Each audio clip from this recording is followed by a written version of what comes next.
করে আমরা নিজেরা তুষ্ট হব, আবার সমৃদ্ধ হব। ইষ্টের কথার আমাদেরকে নন্দিত করবেন, আমাদেরকে যাজিত করবেন।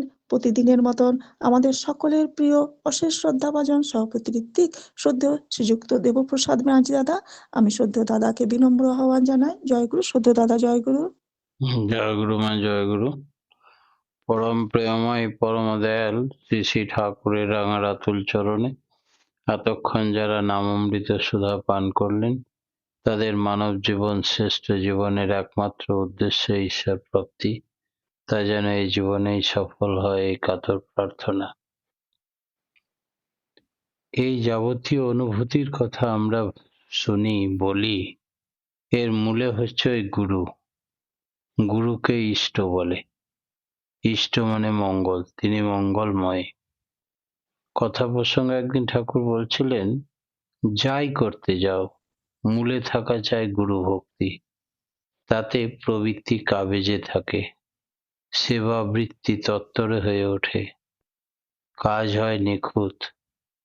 এই গুরু ভক্তি থেকেই মানুষ মঙ্গলের অধিকারী হয়, তাই গুরুকে ইষ্ট বলে। ইষ্ট মানেই মঙ্গল, অর্থাৎ গুরুকে অনুসরণ করলেই মানুষের মঙ্গল আসবেই। আর সেই অনুসরণের পন্থাই হচ্ছে যজন যাজন ইষ্টভৃতি। জীবনে গুরু না থাকলে, ঠাকুর একদিন বলছিলেন, গুরু না থাকলে মানুষ ব্যালেন্স হারা, সাম্য হারা হয়ে যায়। শিবাজি রাজা হয়েও রামদাসকে রাজ্য দিয়ে নিজে প্রতিনিধি হিসাবে রাজ্য চালাতো। গুরুর খড়ম দুটি সিংহাসনে রেখে তার নিচে বসতেন। রামদাসকে সে জুজুর মতো ভয় করত। এই ভয়টা কিন্তু ভালোবাসার অমুক টান। তাই এত বিপদের মধ্যে পড়েও সে কোনোদিন তার গায়ে কোনো আঁচড় লাগেনি। ইষ্টের টানই তার ছিল মূল সম্বল। কথা প্রসঙ্গে শ্রী ঠাকুর একদিন বলছিলেন, শুধু মাতৃভক্তিতে কিছু হবে না, একজন ফুলফিলার দি বেস্ট থাকা দরকার। হোক না একটা মানুষ সামান্য নগণ্য, কিন্তু ইষ্টে তার টান যদি থাকে, বড় হবেই সে জীবনে। আজ একটা মানুষকে দেখছো মিট মিট করে তাকাচ্ছে, পরশু সে কত বড় হয়ে উঠবে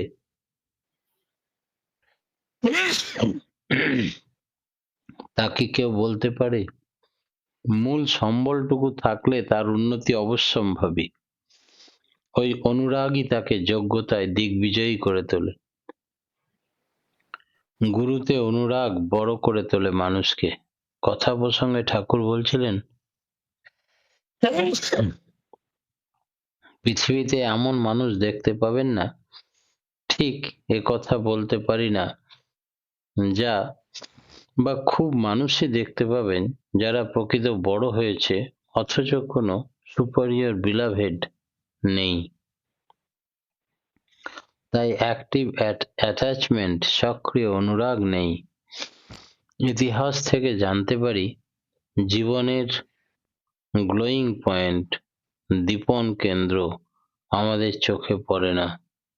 তাহলে দেখতে পেতাম যে সে অনুরাগ ছাড়া কেউ জীবনে বড় হয়নি। তাই প্রথমেই চাই শ্রেয় অনুরাগ। গুরুর উপর নির্ভর করতে হয় কেন? মানুষের অস্তিত্ব যে ডিপেন্ড করে অন্যের উপর।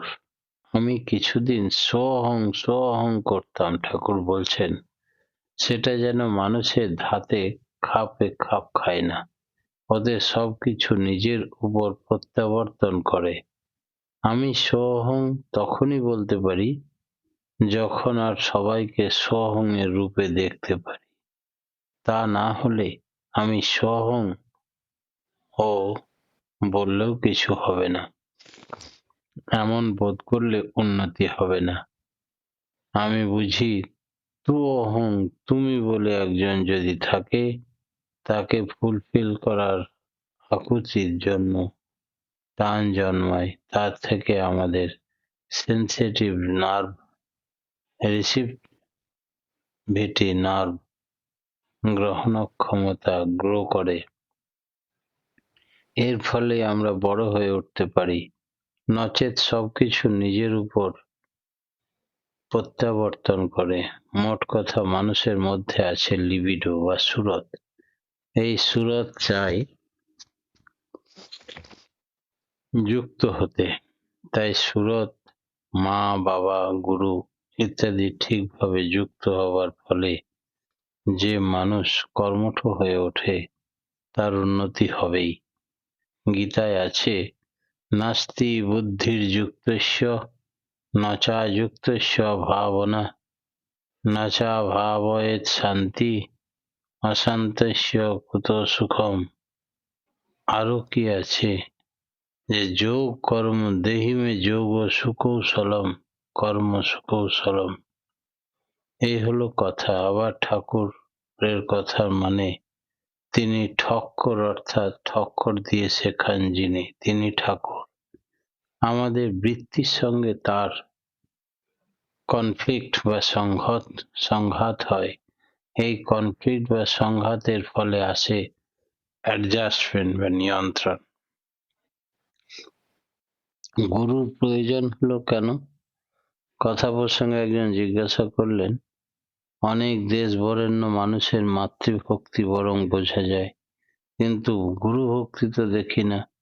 শ্রী শ্রী ঠাকুর এমন ভাবে মাতৃভক্ত হলে তারই ঠেলা সামলানো দায়। তারপর তো গুরু ভক্তি। গুরুর প্রয়োজন এই জন্য যে তিনি সব স্তরেই গাইড পরিচালিত করতে পারেন, যা অন্যের দ্বারা সম্ভব নয়। আর তাকে ভালোবেসে অনুসরণ করে আমরা দিন দিন বড় হই। গুরু ভক্তি ও মাতৃভক্তি থাকলে আপনা থেকেই মোটর সেন্সারি কোঅর্ডিনেশন, কর্ম এবং বোধ স্নায়ুর সঙ্গতি আসে। গুরু কে তা আগে বুঝতে হবে। দেখা মাত্রই কি বোঝা যায় যে ইনি আসল গুরু, সদ্গুরু, সর্বজ্ঞ? তবে সঙ্গ করলে তা বোঝা যায়। তাই বলা হয়, সাক্ষাৎ সঞ্জয়তে শ্রদ্ধা, শ্রদ্ধয়া দৃষ্টি শুদ্ধতা, দৃষ্টি শুদ্ধতাই বিশ্বাস, বিশ্বাসাৎ নির্বিচারতা, নির্বিচারাৎ ভবেৎ প্রেম, প্রেমেশ্চারৎ আত্মসমর্পণম। সঙ্গ করলে শ্রদ্ধা আসে, শ্রদ্ধার ফলে দোষ দর্শন দূর হয়ে যায়, ভালোটাকে মন্দ বলে দেবার প্রবৃত্তি আর থাকে না, আর মন্দ বলে কিছু দেখতে পাই না। তারপর আসে বিশ্বাস। বিশ্বাস আসলে আমরা প্রশ্ন শূন্য হয়ে দাঁড়াই, তৃপ্তিতে আমাদের মন ভরে যায়। এতেই জন্মে প্রেম, ভালোবাসার টান, আর প্রেম আত্মসমর্পণে পরিণত হয়। প্রিয় ছাড়া আমরা আর কিছু জানি না। সত্যিকার গুরু যিনি। কথা প্রসঙ্গে শ্রী শ্রী ঠাকুর বললেন, দেখেন, বাঙালির মতো এমন জান আপনি আর পাবেন না। গলদ ঢুকতে দুটো জায়গায়, তা যদি ঠিক করতে পারেন তবে ঠিক হয়ে যায়। প্রথম দোষ হচ্ছে পূর্ববর্তীকে মানে না, এমন লোককে আমরা গুরু বলে মানি। তাই বৈষ্ণব, শাক্ত, সৌর, শৈব, গাণপত্য এবং মিশন, মঠ, অমুক আশ্রম, তমুক সংঘ ইত্যাদি কত দলের আবির্ভাব হয়েছে, যারা কিনা এক সূত্রে সংহত নয়। সত্যিকার গুরু যিনি, তার মধ্যে পূর্ববর্তীও থাকবে, পরবর্তীও থাকবে, কাউকে তিনি ইগনোর করেন না। এ একেবারে মানচিত্রের মতো দেখতে পাবেন।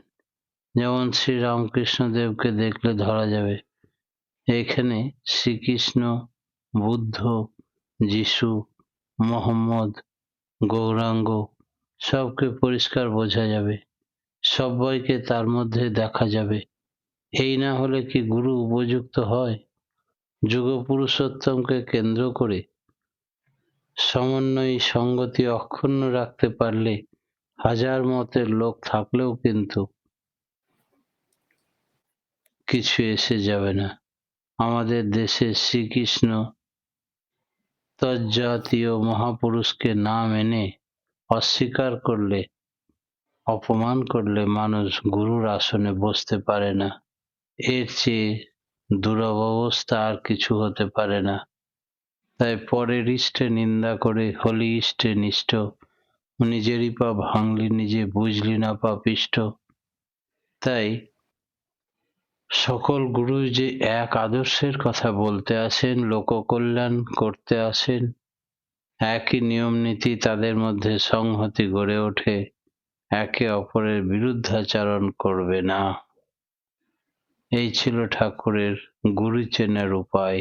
সত্যিকারের গুরু তিনি, যিনি সকলের আদর্শের সুসংহতি লক্ষ্য করা যায় যার মাধ্যমে। গুরু এবং ভগবত প্রাপ্তি কাকে বলে? ভগবত প্রাপ্তি সম্বন্ধে একদিন ঠাকুর বলছিলেন, ভগবানের মধ্যে আছে ঐশ্বর্য, আধিপত্য, মাস্টারি, অর্থাৎ যাকে সার্থক করতে গিয়ে কারো দুনিয়ার প্রত্যেকটা জানা সার্থক করে, মহা সার্থকতা লাভ করে এবং মিনিংফুল হয়ে ওঠে জীবন, প্রবৃত্তিগুলি বিন্যস্ত হয়, সেই জন্যে সংহত হয়ে ওঠে জীবনের যাবতীয় যা কিছু সঙ্গতিশীল সমাধানে একীকরণ উদ্ভিন্ন হয়ে ওঠে সংশ্লেষণী বিশ্লেষণী তাৎপর্যে। তিনিই তার ভগবান। মানুষ বাস্তব মানুষের মধ্যে এইভাবে ভগবানকে পায়। যেমন অর্জুন পেয়েছিলেন শ্রীকৃষ্ণের মধ্যে, হনুমান পেয়েছিলেন রামচন্দ্রের মধ্যে, বিবেকানন্দ পেয়েছিলেন রামকৃষ্ণের মধ্যে।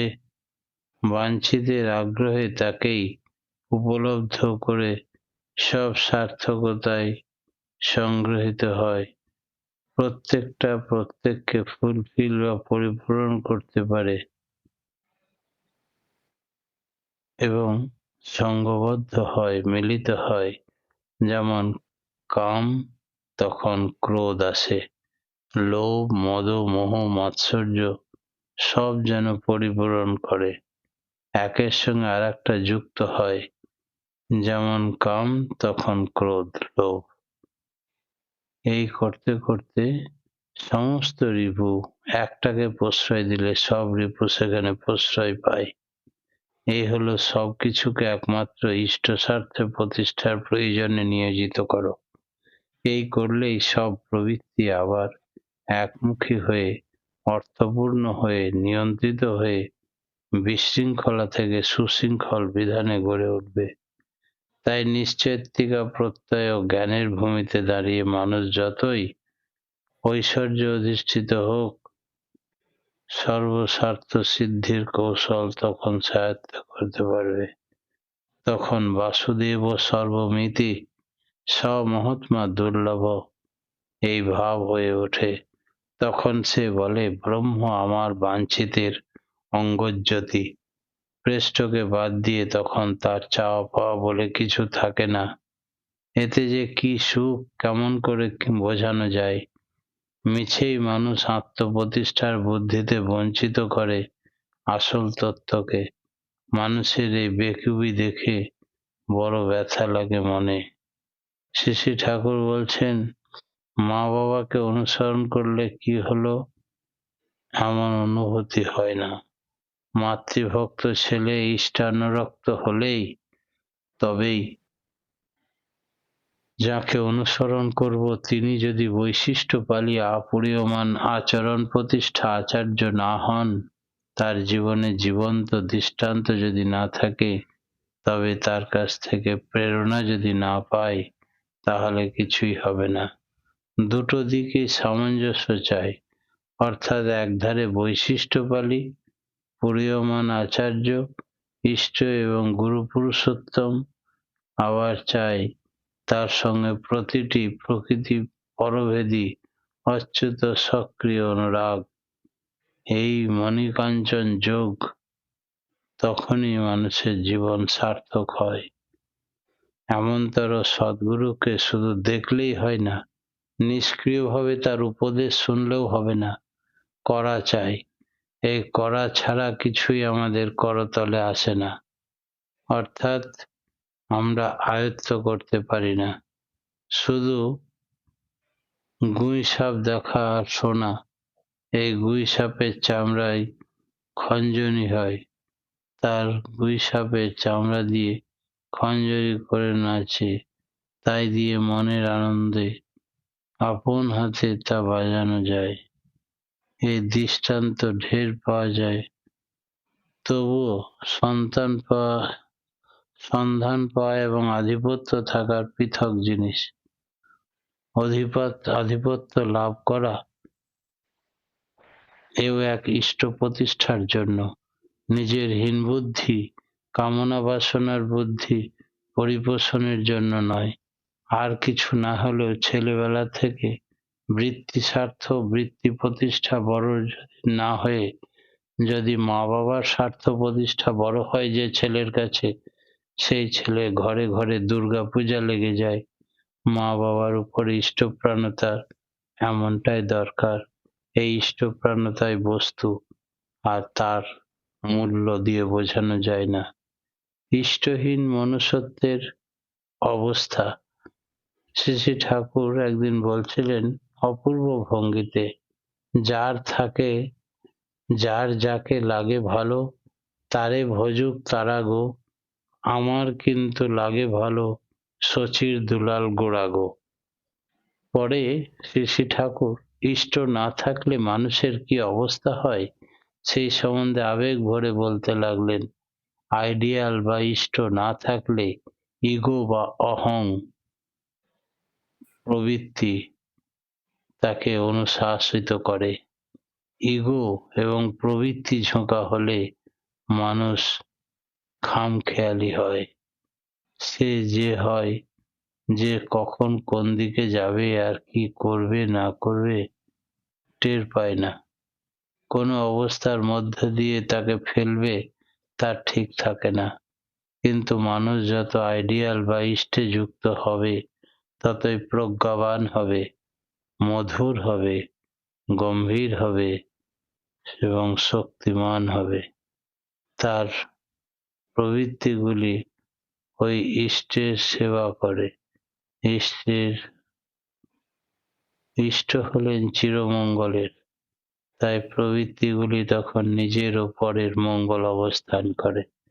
এগুলি তখন হয় ধর্মের বাহন, রিপু থাকে না, আর তাকে দমন করার জন্য কসরত করতেও হয় না।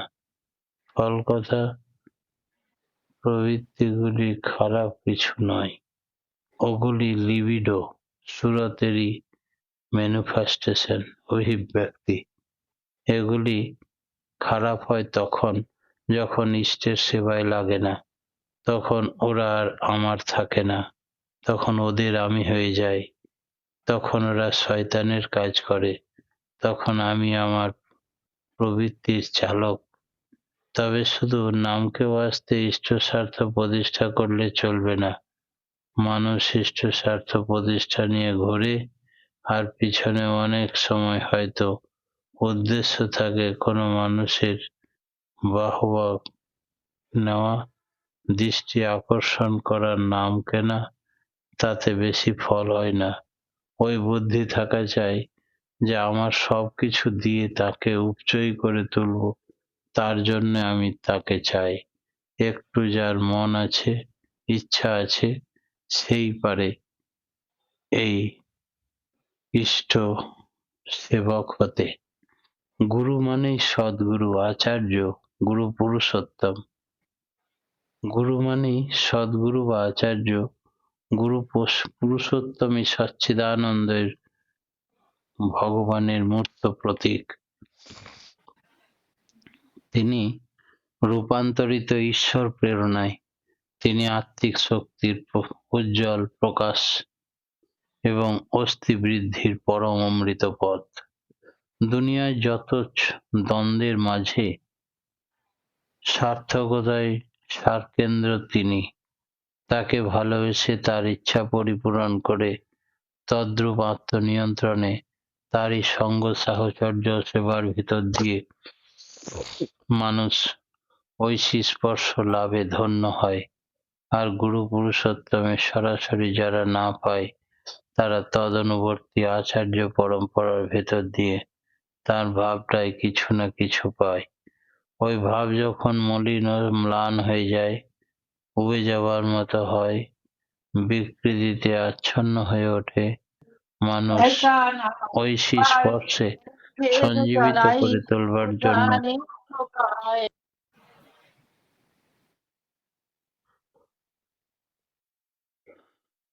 মানুষ ঈশ্বরের হয়ে চলতে পারে সবকিছুর মধ্যে। তাই গুরু তিনি তার মধ্যে অভাবে এবং তার ভাবে ভাবিত হয়ে তৎচলনে চলে যারা, তারা নিজের বলে কিছু রাখে না, সবকিছুই তার অনুরাগে রঙিন করে তোলে। এ কথা স্মরণে রাখতে হবে। সদ্গুরু শুধু উপায় নন, তিনি নিজেই উদ্দেশ্য বা গোল জীবনের। সেই কারণে যুগে যুগে একজনই আসেন বারবার। শ্রী শ্রী ঠাকুর বললেন, সকলেই পূর্ণ, সবাই বরিষ্ঠ, বড় কথার মধ্যে রয়েছে পরিপূরণ। যখন যেমন প্রয়োজন তখন তেমন ভাবে আবির্ভাব বা লীলা করে থাকেন ধরাতে। যুগ পুরুষোত্তম পরিপূরণের জন্য যুগে যুগে সেই একজনই আসেন, পূর্বতন ও পরবর্তীর মধ্যে তাই রয়েছে অচ্ছেদ্য সঙ্গতি। বিবর্তনের ধারা এভাবে এগিয়ে চলেছে। তাই একজনকে খাটো করে আরেকজনকে বড় করার চেষ্টা ভালো নয়। শ্রীকৃষ্ণের মধ্যে রামচন্দ্র দেখি না, বুদ্ধদেবের মধ্যে শ্রীকৃষ্ণকে খুঁজে দেখি না। এটাই আমাদের সব থেকে বড় দোষ। বর্তমানের মধ্যে পূর্বতনকে খুঁজে পাওয়ার বুদ্ধি যদি থাকে তবে আমাদের মধ্যে পূর্বতন প্রত্যেকেই আমরা পেতে পারি। এই কেন্দ্রে সমগ্র মানব সমাজ ঐক্যবদ্ধ হয়ে উঠতে পারে। পরম প্রেমময় শ্রী শ্রী ঠাকুরের রাঙারাতুল চরণে প্রত্যেকের সার্বিক মঙ্গল প্রার্থনা জানিয়ে আজকের মতো আমার ইষ্ট প্রসঙ্গ এখানেই স্থগিত করলাম। জয় গুরু।